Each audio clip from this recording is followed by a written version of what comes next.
Conversar neste momento com o presidente da Federação, Rodrigo Souza da Costa, ele que gentilmente atendeu o nosso convite para estar participando conosco nesta manhã. Rodrigo, muito bom dia. Bom dia, como é que vai? Tudo bem? Um grande prazer estar com vocês em Camaquã.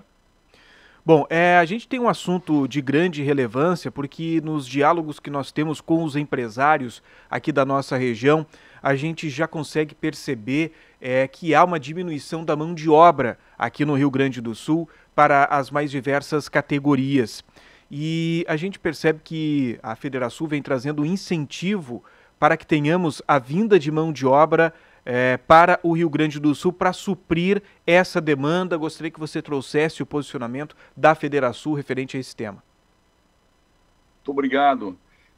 A gente tem uma preocupação assim no estado inteiro do Rio Grande do Sul. A gente vê um número muito grande de vagas em aberto hoje, né? As empresas não estão conseguindo fechar as vagas.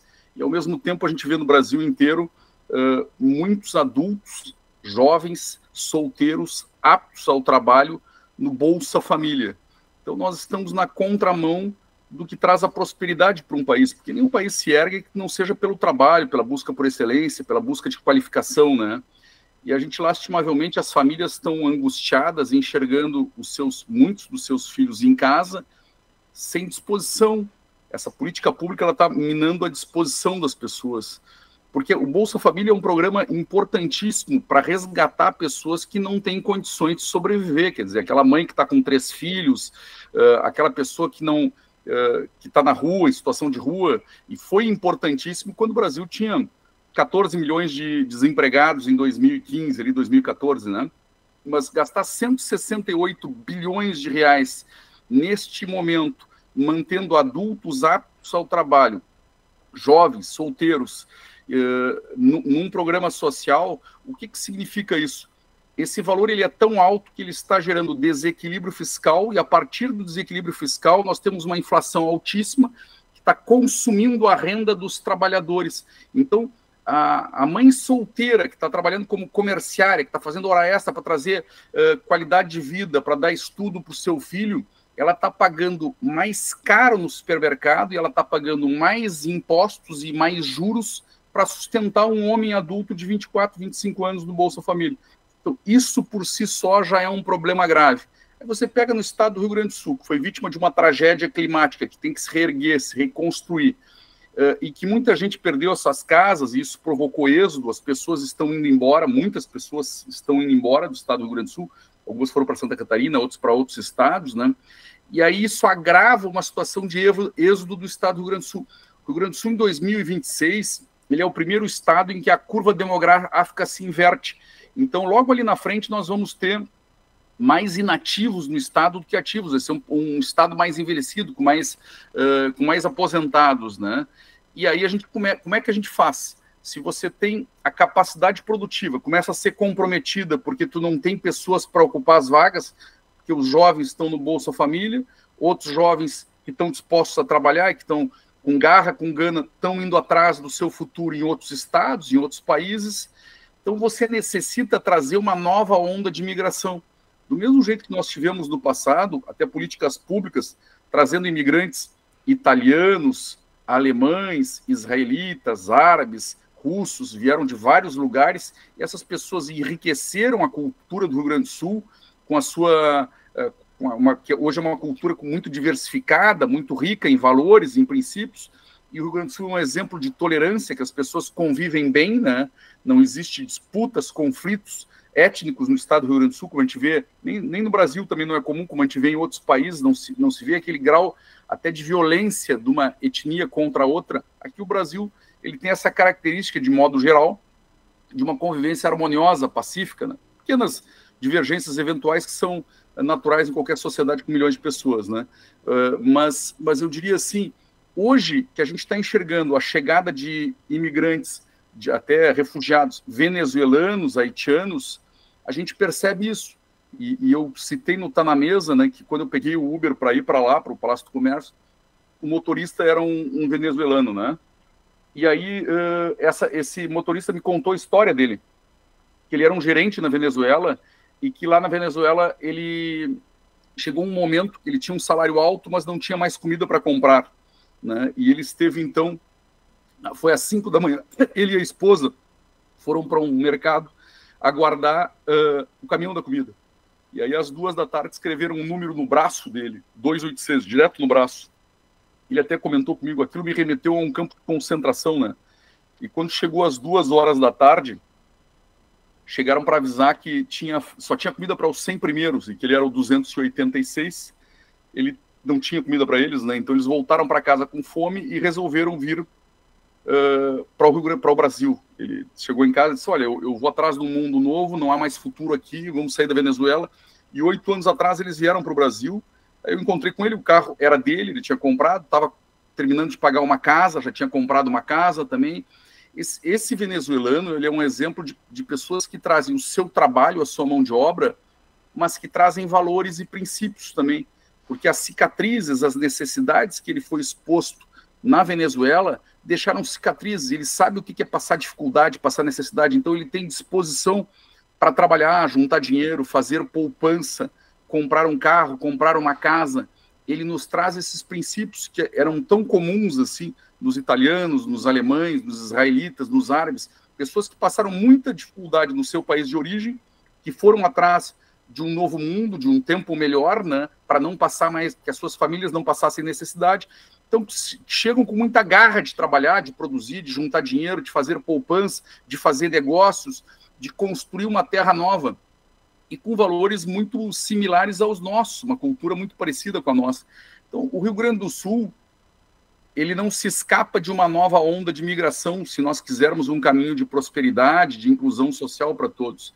Nós não seria ingênuo nós imaginarmos, não, vamos ter um bom demográfico, vamos todos ter filhos agora, né? Teria que ter uma mudança cultural, as pessoas estão tendo muito menos filhos, e mesmo que isso acontecesse, isso levaria 15, 20 anos a impactar na capacidade produtiva do Estado e na qualidade de vida das pessoas, para que a gente volte a ter geração de riquezas, arrecadação, qualidade de vida.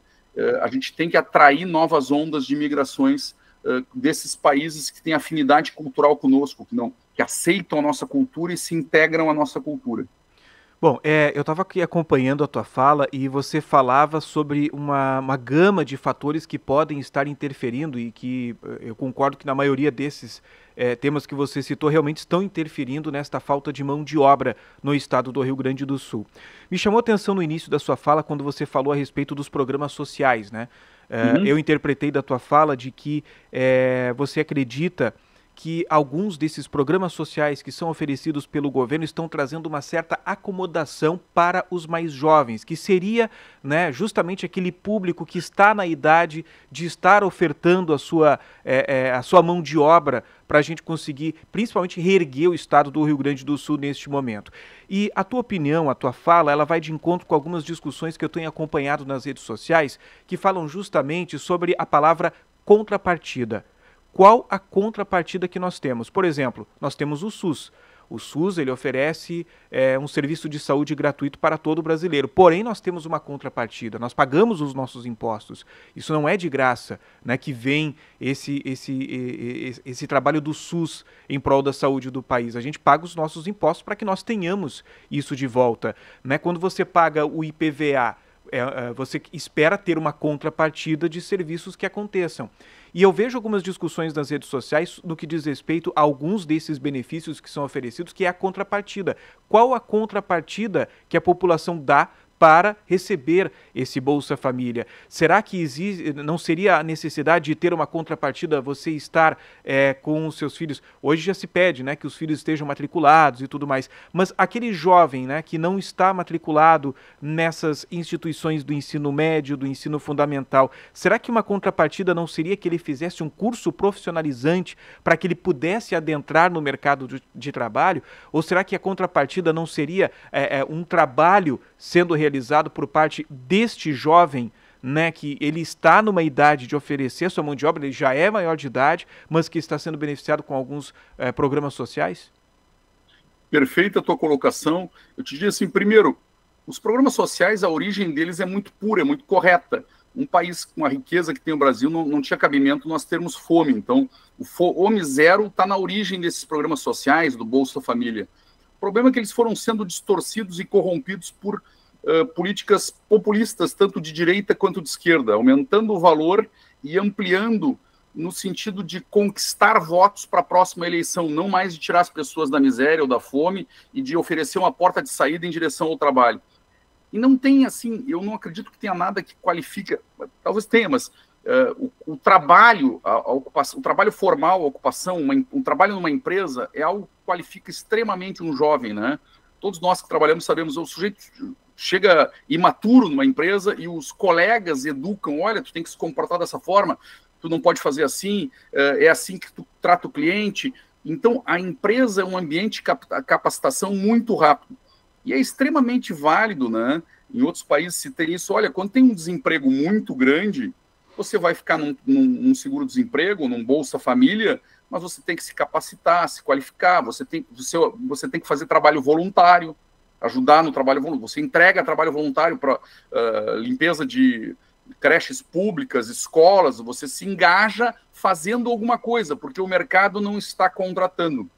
Não é o que acontece hoje no Brasil. O mercado está contratando. Então, esse jovem adulto, aqui no Sul, Sudeste, Centro-Oeste, não vou falar do Nordeste e do Norte, que tem outra realidade, que talvez tenha menos vagas de empregos nesse momento, mas na nossa região, no momento que você tem empregos, tanto para alta qualificação, média qualificação, como baixa qualificação e até falta de qualificação, você tem um emprego, esse jovem ele tem que migrar do Bolsa Família para o emprego e ser qualificado pelo emprego.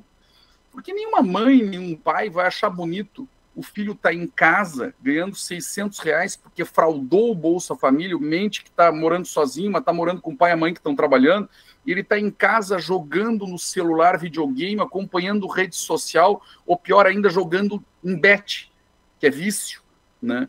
Nenhum pai, nenhuma mãe sonha com esse futuro para o seu filho. As pessoas sonham com o futuro de um adulto responsável, que assuma responsabilidades, que monte uma empresa, um pequeno negócio, que seja um trabalhador autônomo, que tenha um emprego, que se qualifique, que faça diferença no mundo, que ajude as pessoas da sua volta, que queira...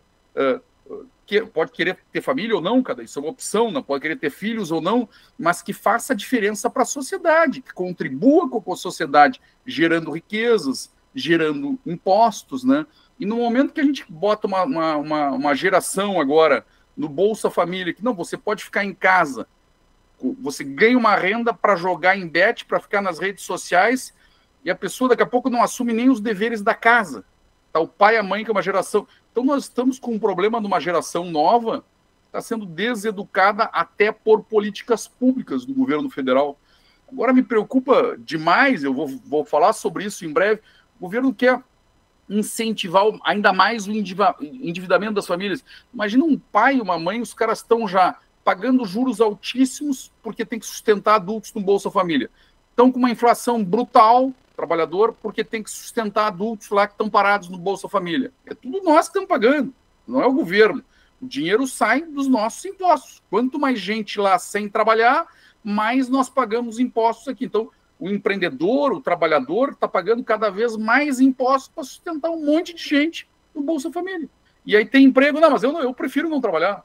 Cara, mas tu tá sendo carregado nas costas por um trabalhador, uma trabalhadora, uma mãe solteira. Tem cabimento?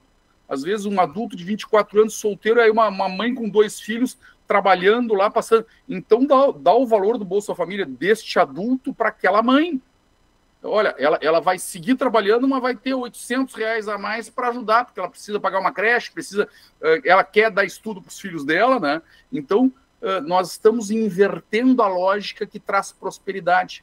Nenhum país do mundo se ergue pelo ócio, pela vadiagem, pela falta de disposição. Nenhuma família, eu não imagino que uma família, um pai, uma mãe vai sonhar, meu filho, meu sonho é que seja um vadio, que fique em casa jogando e olhando em rede social. Quem é que vai sonhar com isso? Bom, é interessante, eu estava vendo aqui a opinião do nosso ouvinte, o Jonathan Bueno. Jonathan, obrigado pela tua participação, acho que é muito importante a opinião dele aqui, que é importante a gente não generalizar, né? E o próprio, claro. E inclusive a sua opinião, pelo que eu vi agora, você não está generalizando todos que recebem o Bolsa Família. Aqui o Jonathan diz o seguinte: é obrigado a estar estudando os filhos, vacinados e pesados periodicamente. Eu sou filho de beneficiária do Bolsa Família com muito orgulho e muito por isso eu estou aqui hoje.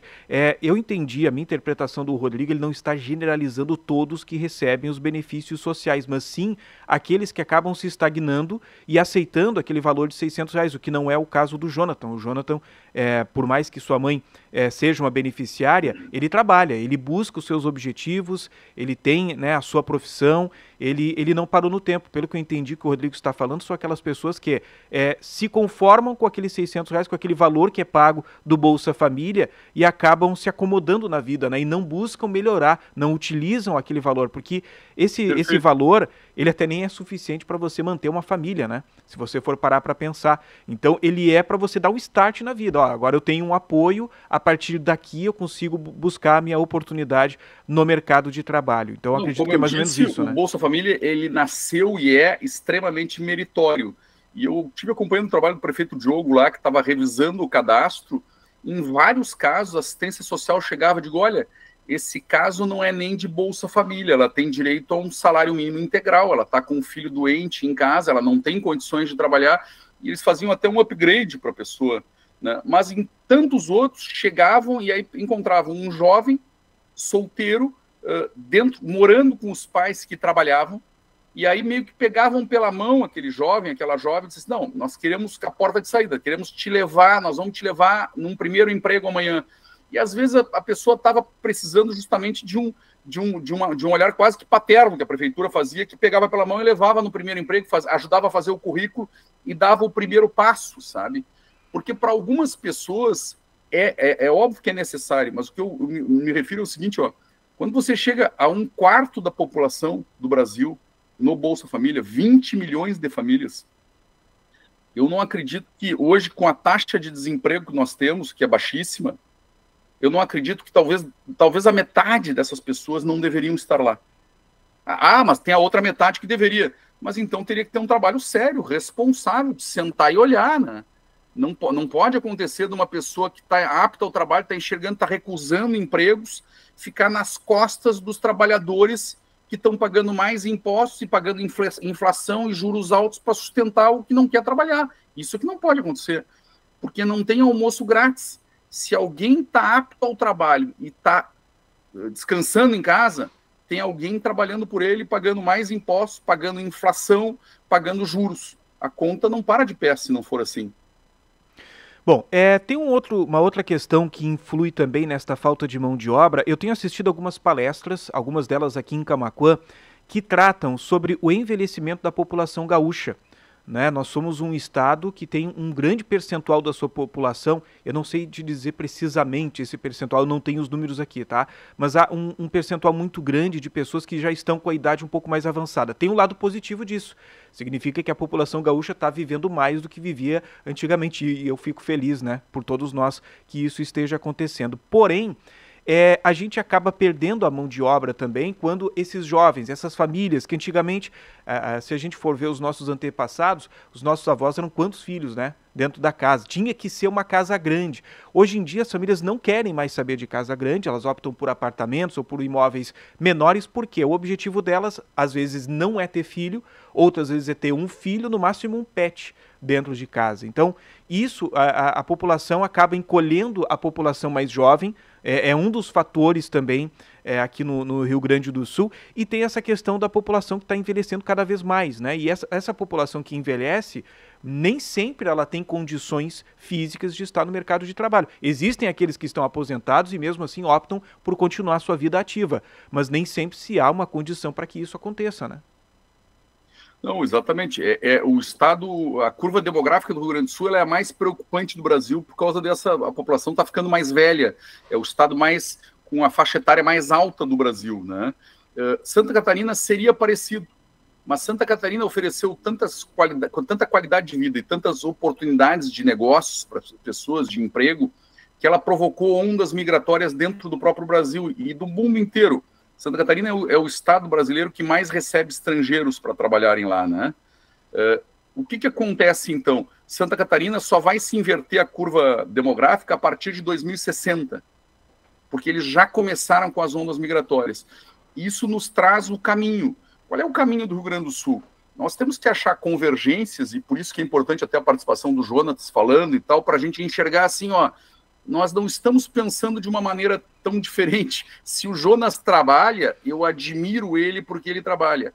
Se a mãe dele esteve no Bolsa Família, ou está no Bolsa Família, o Bolsa Família, no caso dele, cumpriu o seu papel e ele foi trabalhar. Né? O que não pode é a pessoa se agarrar no Bolsa Família tendo condições de trabalhar e aí, como diz os jovens, vira bolachinha mais recheada. Não, eu não quero trabalhar, eu não preciso, eu tenho uma renda. Não, você não tem uma renda, você tem um programa de ajuda governamental que está sendo financiado por quem está trabalhando. As outras pessoas estão pagando para que tu possa ser mantido enquanto não consegues emprego, né? Mas isso o governo teria que abrir os olhos e fazer esse investimento, né? Mas o que a gente enxerga, então, no estado do Rio Grande do Sul é que nós vamos ter que oferecer agora, achar consensos, convergências que nos permitam entregar qualidade de vida e oportunidades de trabalho, de emprego, de negócios para as pessoas nos próximos 2, 3, 4 anos, para que o venezuelano, o haitiano e até gaúchos que saíram do Rio Grande do Sul comecem a olhar para o Rio Grande do Sul e dizer assim, cara, lá tem boas oportunidades e tem qualidade de vida. O gaúcho tem que olhar para o Rio Grande do Sul, olhar para trás e dizer, eu moro nos Estados Unidos, eu moro na Inglaterra, poxa, mas está ficando tão legal o estado, eles estão trabalhando juntos, estão de braços dados, pararam lá de brigar uns com os outros. Eu queria ter uma casa boa lá, eu não posso mais morar lá, porque eu tenho um negócio nos Estados Unidos, ou Inglaterra, por exemplo, né? Assim, mas eu queria ter uma casa boa lá para os meus filhos conviverem com a minha gente, conviverem com a minha cultura, conhecerem os nossos valores. Porque o gaúcho ele pode ser de esquerda, pode ser de direita, mas todos nós acreditamos no trabalho e não no ócio, né? A maior parte de nós acredita no protagonismo e não na inércia de ficar parado. Não, vamos ficar parado e as coisas vão se resolver por si só. Não vão. Ou nós vamos chamar para nós a responsabilidade por resolver, ou vai ficar cada vez pior. Então nós temos que, se é para melhorar, nós vamos ter que trabalhar por isso. E eu acho que esse é o desafio, é tentar construir qualidade de vida e oportunidades para todos, para que a dona de casa, a empregada doméstica, o pedreiro, o operário, o pequeno comerciante, o produtor rural, ele se sinta assim, cara, essa visão de futuro me serve, eu estou incluído nela. Tem oportunidades para mim, para os meus filhos, tem qualidade de vida para todos nós, a gente está gerando riquezas, arrecadação, e eu estou enxergando serviços melhores para todos nós, o servidor público. Então tem que ter uma convergência entre o servidor público, a iniciativa privada, o governo, os trabalhadores, em prol de uma visão que nos una. Mas tem que ser uma visão de trabalho, de geração de riquezas que gere arrecadação, porque o dinheiro, a arrecadação, os impostos, eles não saem do nada, eles não dão em árvore. Eles saem do nosso trabalho, da nossa produção. Se a gente parar de trabalhar, parar de produzir, parar de ter impostos, aí não tem mais dinheiro nem para o Bolsa Família. Bom, eu tenho aqui, eu vou te fazer um compilado, tá, dessas participações que a gente está recebendo e acho isso muito interessante para a gente entender o que estão pensando os nossos ouvintes, tá? Então eu vou fazer um breve resumo sobre tantas coisas que o pessoal está mandando para a gente aqui.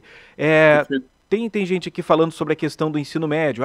Mas os empresários pedem no mínimo ensino médio. Bom, mas se você não tem o ensino médio, hoje em dia nós temos essa capacitação gratuita. Tem o EJA, para quem não teve condições, né, de concluir o ensino médio no tempo normal, pode fazer o EJA gratuitamente, pode fazer à noite, pode trabalhar durante o dia. Mas eu diria, eu não sei como é que está em Camaquã especificamente, mas acho que olha, hoje até pessoas sem alfabetização estão conseguindo se empregar.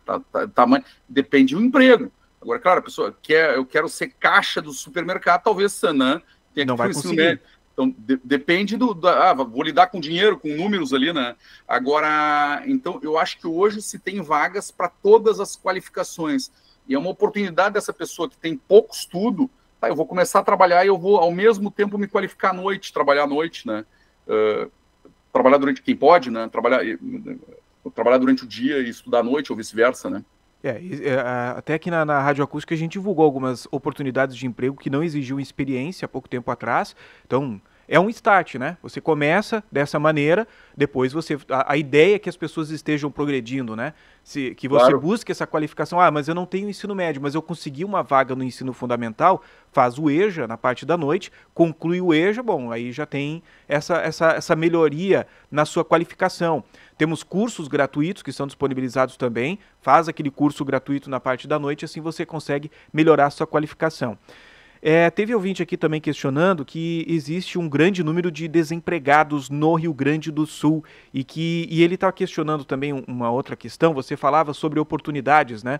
Que muitas vezes acaba se buscando uma oportunidade fora do estado do Rio Grande do Sul, jovens acabam indo para Santa Catarina. E ele pergunta se aquilo que é oferecido em Santa Catarina, será que é equivalente ao que é oferecido no Rio Grande do Sul? Será que a classe empresarial do Rio Grande do Sul não poderia buscar esses exemplos do que é oferecido em Santa Catarina e oferecer também para a classe produtora aqui do Rio Grande do Sul, para os empregados? Acho que a classe empresarial, em qualquer lugar do Brasil, ela tem que sempre se espelhar no que está dando certo, tá? E eu acho que a gente tem, de fato, que fazer um dever de casa, assim, uma discussão, principalmente sobre esses PPLR, Programas de Participação em Lucro e Resultado, né? Porque quando você não consegue, para transformar os funcionários em pequenos empreendedores, sócios do negócio, pelo menos no lucro, na participação, porque o funcionário que ele é comissionado, ele termina rendendo mais. Então, essa é uma discussão que é válida e que tem que acontecer, né? Eu diria assim, toda empresa, ela paga quase o dobro do valor que o funcionário recebe, porque a gente está com o governo federal em cima do pescoço do trabalhador e da empresa, hoje na forma de encargos e de...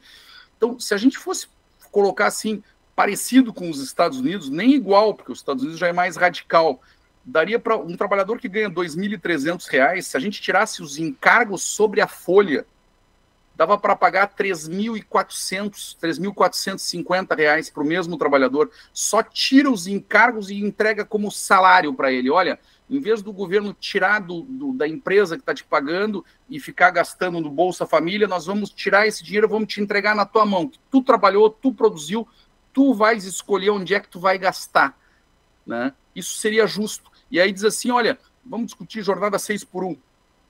Aí pergunta para o trabalhador, o que tu prefere? Tu está ganhando 2.000, um exemplo, está ganhando R$ 2.300. Tu prefere continuar trabalhando de segunda até sábado de manhã e passar a ganhar R$ 3.450? Ou tu preferes, em vez de ganhar R$ 2.300, ganhar R$ 2.500 e trabalhar segunda, terça, quarta, quinta? Aí ele pode escolher, né? Eu digo assim, olha, eu vou ganhar um pouco mais, R$ 200 a mais, e trabalho um dia a menos, ou um dia e meio a menos, né?